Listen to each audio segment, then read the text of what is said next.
Welcome to the Anxiety Coaches Podcast, a relaxing and informative show where we explore anxiety, panic, and PTSD, sharing how you can overcome them for life.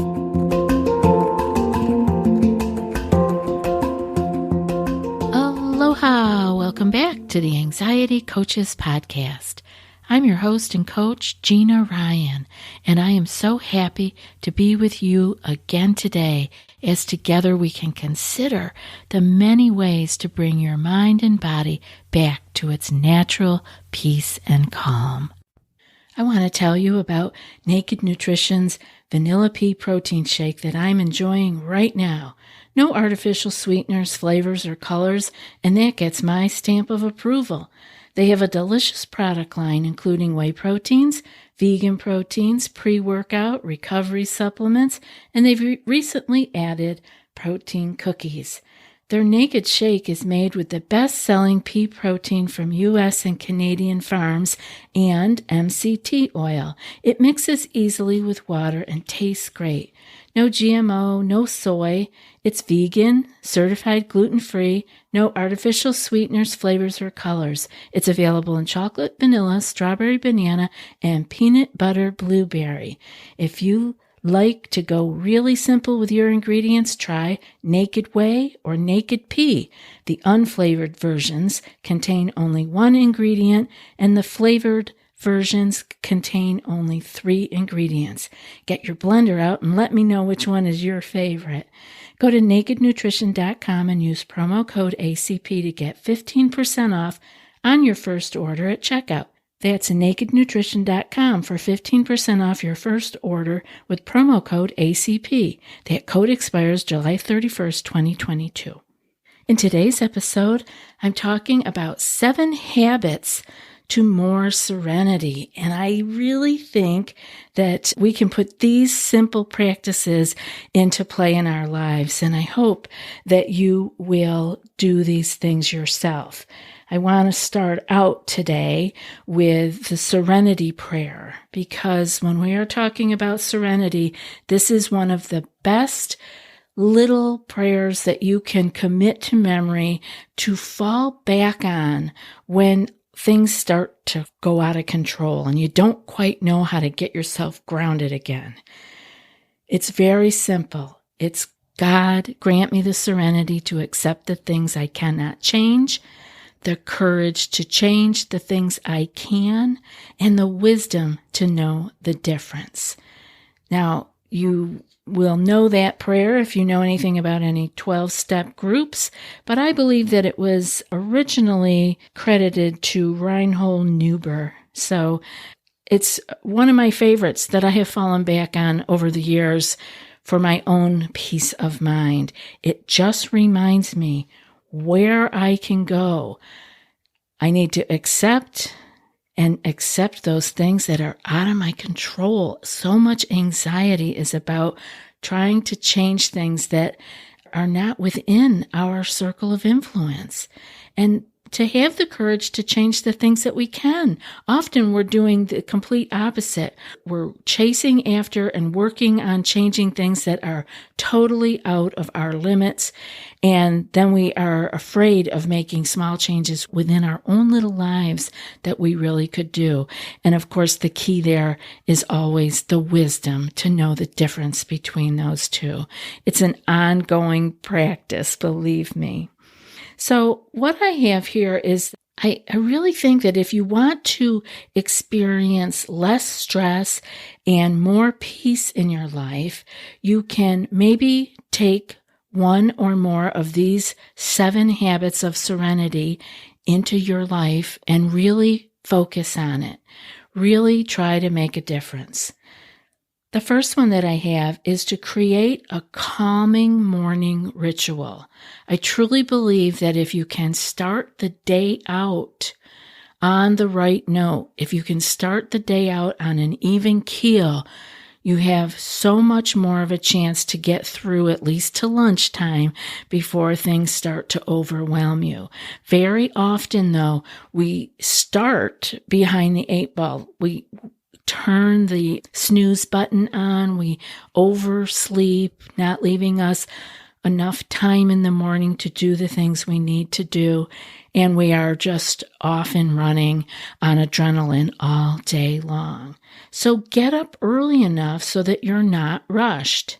It sounds like, those 5 more minutes of sleep or those 10 more minutes will just feel so good. Yeah, they do feel good, except that you're trading the whole morning or the entire day for those few minutes. Think about it. The other piece that you can do in the morning for your ritual is to exercise a little bit. Now, I'm not saying you have to go to the gym for an hour, but maybe get your blood flowing with some Qigong or some Tai Chi warm-ups or some simple yoga stretches. You don't have to do an entire long exercise routine, but you can get yourself up and get the blood flowing. It really will help both your mind and your body.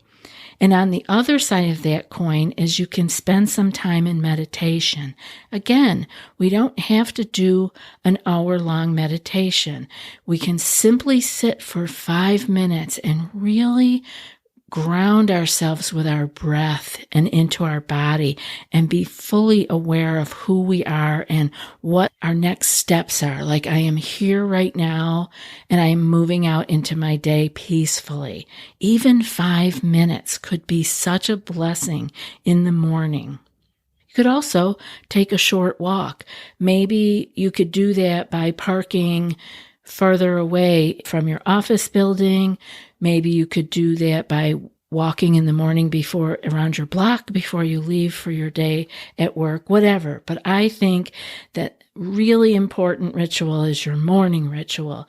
So if you guys have some morning rituals that work for you, that start you off in a more calm state, that are offering you more serenity in your day, I would love to hear from you and hear what those are. The next one I have for you is to be thankful. Gratitude is huge. We really dismiss it. Often, when we're anxious and we're trying to find more peace and calm in our lives, we dismiss the easy, simple, straightforward solutions. And we look for a big program or, some complete self-improvement overhaul. But the reality is the very simple things of life can make changes, and gratitude is one of them. When life seems the most challenging, I want you to list the blessings in your life that bring you joy. Be thankful. The third one that I have for you is to notice how you respond to stress. Of course, I would love for you to keep track of this in your journal so that you can see it with clear eyes. And if you haven't started a journal yet, this would be a nice time for you to jump in on that. Notice things like, do you feel overwhelmed by stress? Do you overeat? Do you work to eliminate stress, to stay ahead of it? Do you find some ways to distract yourself to avoid certain situations?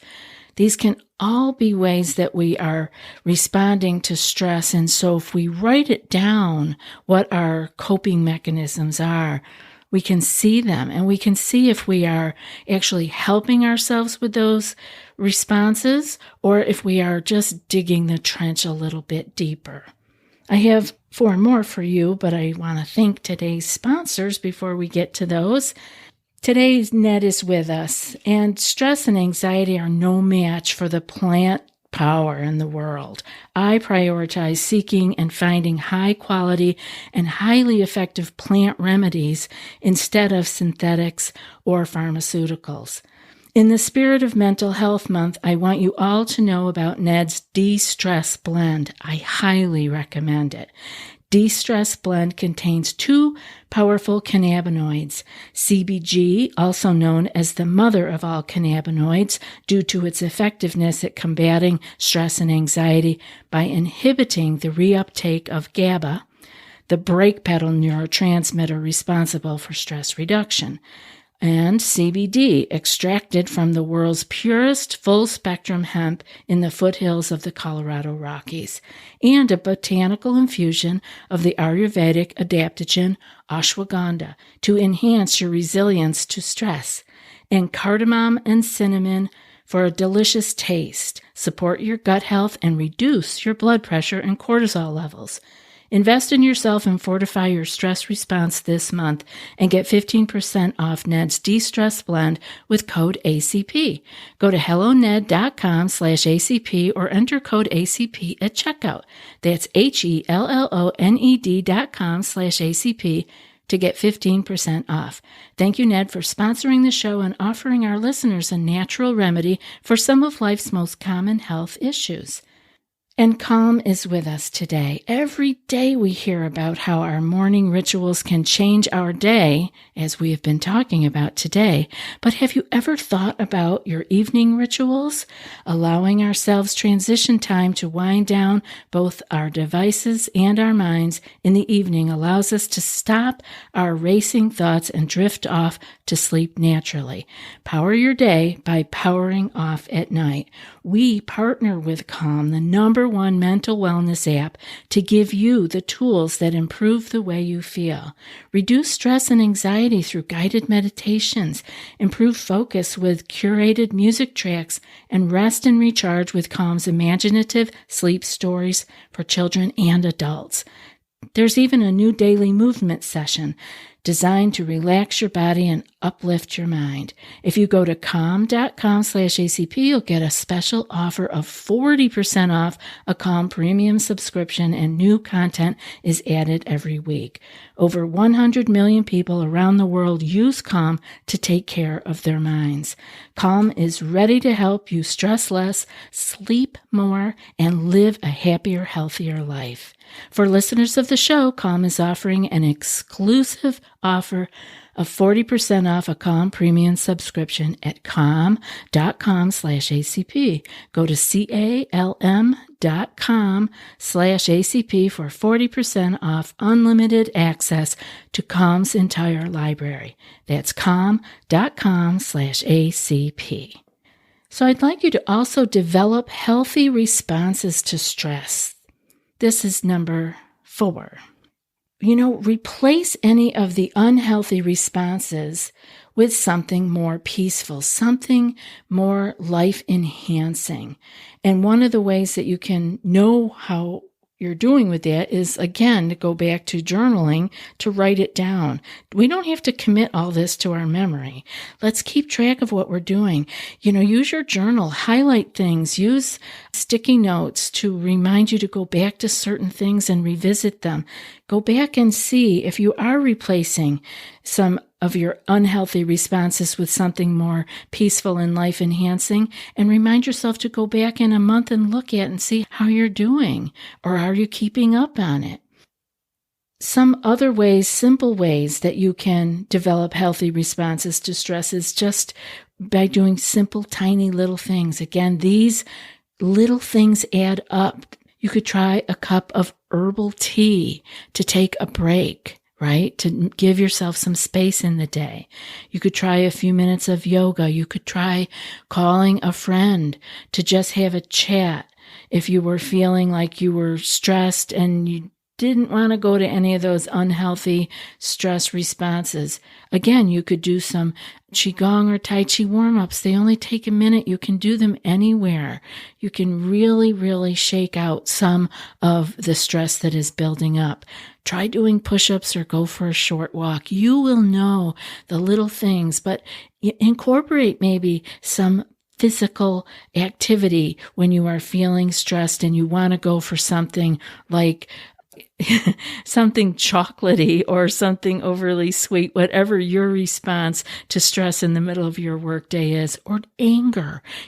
Instead of getting angry, maybe do something physical, do some wall push-ups, anything. Just switch things up. And again, try to keep track of it somewhere so that you can know what's working for you and how it is going. Another suggestion I have for a habit to develop for more serenity in your day is to try to look at doing only one thing at a time. We really all celebrate the idea of doing all kinds of things at the same time, and it can become a habit. Multitasking doesn't really work very well. It depends, of course, what 2 or 3 things you're trying to do. But the switching back and forth between some different activities really can end up being wasting your time and also not learning or absorbing material in the way that you could if you were focused on one thing at a time. Attempting to multitask is stressful, and like I said, it is often very, very much less productive than if you were focused on one thing at a time. Experiment here. I got kind of caught up in a little cycle of doing my email, but I wanted to always be listening to something while I was doing the email, like a podcast, or I do a lot of audio, like classes and courses and information products like that. And I realized like I wasn't paying much attention to either one. It was really, but there was a draw to do it, right? There was some urge to, it just seemed boring to just be listening, or it seemed boring to just be answering email. So, I had to really make a conscious effort to stop that. And it is actually ends up being much more enjoyable to be doing one thing at a time because I feel like I am fully immersed in it. The next one I have for you is noise. I want you to pay attention and try to minimize the noise in your life. The audible sounds can make a big difference in how we're feeling, and the things that, if there are things that you can control and make changes in, it would be worth your while to look into that, to minimize any noises in your life. Other things such as visual clutter can be very distracting. And when we are distracted, again, we are not immersed fully and we're splitting our attention. We're not doing what we could be doing, are not absorbing what we could be absorbing, and therefore we're falling behind. And so this makes our day, we have to go back over things again. We have to reread things. So eliminate the noise that could be bothering you and the visual clutter and other items that you really have no need for that clutter up your mind as well as your environment. What is cluttering up your mind? Are there things nagging at the back of your mind that you could just easily take care of and then have that little nagging thought gone? Like, are you avoiding doing something? That would be, mind clutter. We want to kind of clean that up if we can. And, keep the items that you need and get rid of the rest. I have learned by moving, obviously I made a very big move when I came to Hawaii, that we keep a lot of things that we don't particularly need and that don't particularly serve us or cause us to have a life of peace, calm, and serenity. So if there are things that you can eliminate, why not clean things out? Get rid of the environmental clutter, get rid of the mind clutter. It's springtime. Let's get things cleaned up. And finally, recognize that most of the time, negative issues are not about you. Everyone has their own concerns to deal with. The odds are excellent that you're not the cause of someone else's mood or behavior. I want you to hear that because we so often feel like we are responsible for everything. Back in my really anxious days, I used to, tease myself with the saying, I feel like I'm responsible for the price of tea in China. Like really, it felt like I carried the weight of the world on my shoulders, when in reality, most of the issues and the negative issues that were happening around me were not about me. Everyone had their own concerns that they had to deal with. And the odds are, remember this, that you're not the cause of someone else's mood or behavior. And I hope that you can rest in that. That's it for today's episode. And before I read today's quote, I want to put out a personal invitation to those of you who would like to take your healing and your clearing of your anxiety panic to another level. If you are not someone who wants to join a group coaching program, you may be interested in joining in with me on Coaching One-on-One. You can learn more about that at the website, anxietycoachespodcast.com, and go to the one-on-one coaching page. Feel free to send me an email, anxietycoachespodcast@gmail.com, with coaching in the subject, and I'll be sure to get back with you and we'll take it from there. No need to have this drag on forever. And now for today's quote. The Serenity Prayer. God grant me the serenity to accept the things I cannot change, the courage to change the things I can, and the wisdom to know the difference. And that's from Reinhold Niebuhr. I'll be back in a few more days with another podcast. Until then, be well and aloha. Thanks so much for joining us for today's episode of the Anxiety Coaches Podcast. Find more information at theanxietycoachespodcast.com.